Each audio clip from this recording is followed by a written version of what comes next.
Oke, Assalamualaikum warahmatullahi wabarakatuh.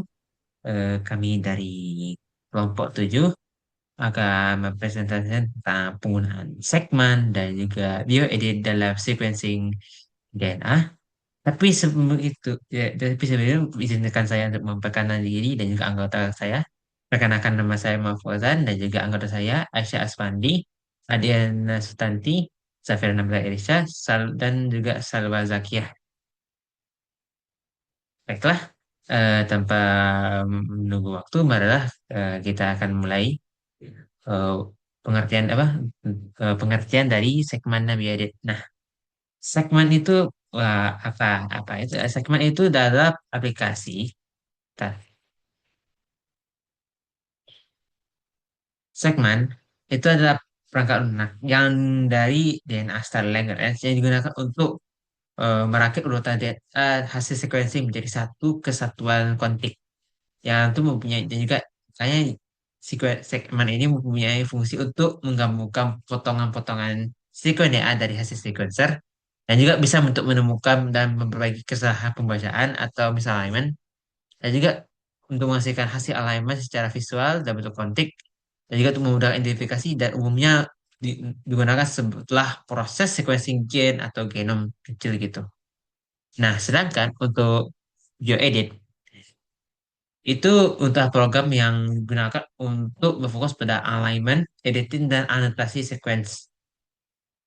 Ya, fungsinya untuk melakukan sequence alignment menggunakan algoritma, dan juga untuk mengedit dan membagi sequence secara manual, menganalisis, dan juga untuk menghasilkan hasil alignment untuk mencari perbedaan rasa atau asam amino antar spesies, dan juga untuk mengekspor data untuk analisis lanjutan ke software-software lainnya. Lalu apa perbedaan antara segmen dan juga bioedit?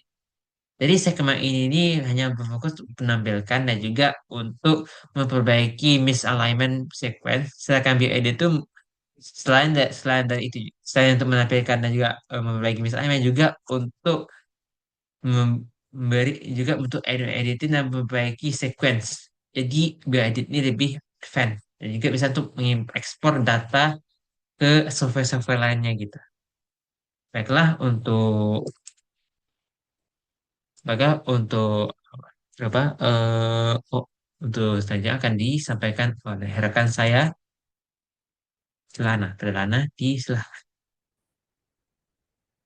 Baiklah, yang pertama kita buka aplikasi segmennya, kemudian klik di bagian sequence, add one, lalu pada files of type ini kita ubah menjadi AB files with extension, lalu kita cari file yang memuat sequence DNA tadi.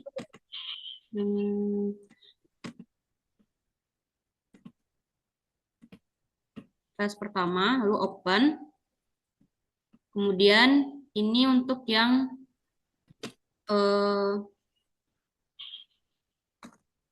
forward, kemudian yang reverse-nya kita add one lagi. Dan tukar lagi files of type-nya ini jadi AB files with extension, kemudian masuk yang reverse-nya. Lalu setelah yang forward and reverse-nya kita inputkan ke dalam segmennya, lalu pada bagian sebelah kanan ini ada tabel yang memuat kontik. Kemudian kita klik 2 kali dan akan terlihat seperti tampilan berikut. Lalu kita perbesar. Nah, di sini tuh terlihat pembagian dari urutan DNA-nya. Baik, sekian dari saya. Kembalikan kepada moderator. Nah, saya akan menjelaskan bagaimana cara mengedit sequence DNA pada aplikasi segmen. Pertama, eh, pertama-tama kita sebelumnya itu ini kita bisa menzoom sequence DNA yang telah kita kontik tadi. Terus ini kita bisa mengatur lebar dari bagian yang di sini. Kemudian kita bisa geser. Kita bisa geser untuk melihat sequence DNA ini. Nah, untuk cara pengeditannya itu, kita akan mencari bagian-bagian yang tidak sinkron satu sama lain. Seperti misalnya di sini ada kode bahasa yang eh, ditulis strip. Untuk kasus ini, kita bisa mengeditnya dengan cara memblok ketiga bahasa ini langsung. Kemudian karena di sini dia eh, bahasanya itu dominan T, maka kita juga mengedit ini dengan bahasa T. Ini jika setelah kita klik T pada keyboard muncul ini, kita klik unlock, kemudian tekan lagi T pada keyboard. Nah, seperti ini. Untuk kasus yang satu ini, di sini ada huruf R, G, dan A, di mana R ini bukan bagian dari bahasa nukleotida. Untuk kasus seperti ini, kita akan mengubah ketiganya menjadi bahasa yang paling bagus. Untuk melihat bahasa yang paling bagus, kita bisa melihat dari ketinggian elektroforegram. Elektroforegram ini adalah yang garis-garis berwarna ini. Seperti yang G ini dilihat garisnya ini yang berwarna hitam. Sedangkan yang A itu garisnya yang berwarna hijau. Bisa kita lihat di sini, yang lebih tinggi itu adalah garis yang berwarna hitam. Berarti bahasa G itu lebih bagus sehingga ketiga-tiga ini akan kita ubah menjadi G. Selanjutnya, untuk kasus yang seperti ini, di sini ada huruf kecil A kecil, kemudian ini bahasa A dan strip. Nah, karena karena bahasa nukleotida itu harus ditulis dalam huruf kapital, maka huruf A kecil ini bukan merupakan bahasa nukleotida, sehingga kita ubah ini menjadi A besar. Kita ubah menjadi A besar. Nah, eh, mungkin itu saja jenis-jenis kesalahan pada penulisan di sequence DNA ini, yang mana tadi itu ada yang berbentuk strip, huruf kecil, atau huruf yang berwarna merah seperti R, Y, dan ada juga nanti N. Eh, Kemudian juga jika yang ketiga-tiga bahasa nukleotida yang di atas, di tengah, dan di bawah itu eh, salah satunya berbeda atau ada dua yang berbeda, itu juga kita ubah dengan cara melihat yang dominan, atau jika tidak ada yang dominan, kita lihat kualitas bahasanya dengan melihat elektroforegram yang berupa garis-garis ini sesuai dengan warna bahasa masing-masing. Mungkin sekian penjelasan dari saya kembalikan ke moderator. Selanjutnya saya akan menjelaskan bagian yang sudah diedit tadi, gimana cara cepatnya yang kita edit itu sudah selesai atau belum, atau masih ada yang keliru. Itu dengan cara klik bagian segitiga ini, tanda segitiga ini. Kemudian kita cek satu-satu. Apabila tidak ada lagi huruf yang berwarna merah, itu berarti sudah tidak ada yang keliru, yang berbeda, berarti huruf bahasanya.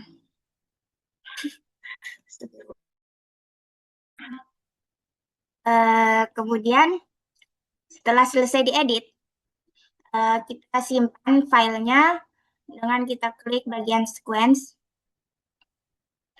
bagian kontik, dan kita klik save census dan single file. Kemudian kita simpan dengan kita ubah menjadi FASTA, dan kita beri nama filenya sesuai dengan yang kita ingat nama filenya.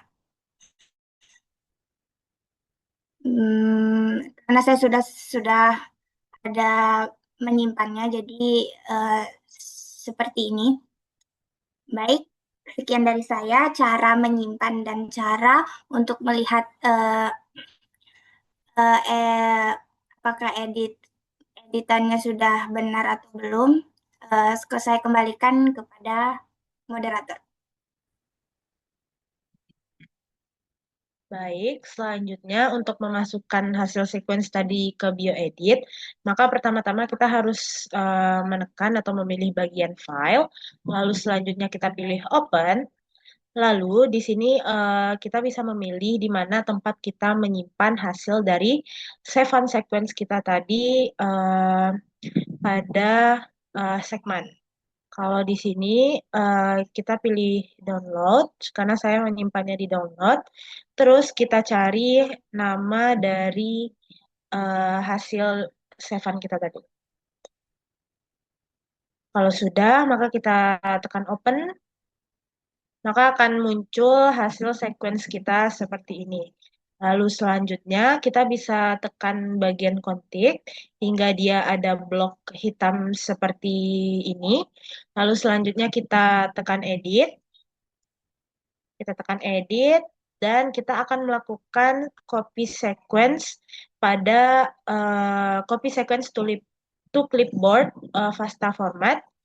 Maka nantinya sequence yang berada di sini itu sudah tercopy dengan sendirinya ke clipboard di laptop ataupun device yang kita pakai. Baiklah, selanjutnya setelah sequence di copy di clipboard, kita akan melihat spesies yang memiliki atau yang mempunyai si sequence DNA tersebut. Nah, untuk melihat itu, kita membutuhkan website dari NCBI Blast. Nah, untuk websitenya itu, dia tuh kalau dicari bakalan ada dua yang muncul. Yang pertama ada yang Skyblast sama yang website dari NCBI-nya sendiri. Kita pakai yang NCBI-nya sendiri, yang ini. Lalu selanjutnya, klik pada bagian nukleotida blast. Selanjutnya di bar ini, di enter accession number ini, paste atau tempel sequence yang tadi sudah di copy. Kemudian scroll ke bawah dan pencet pada bagian blast.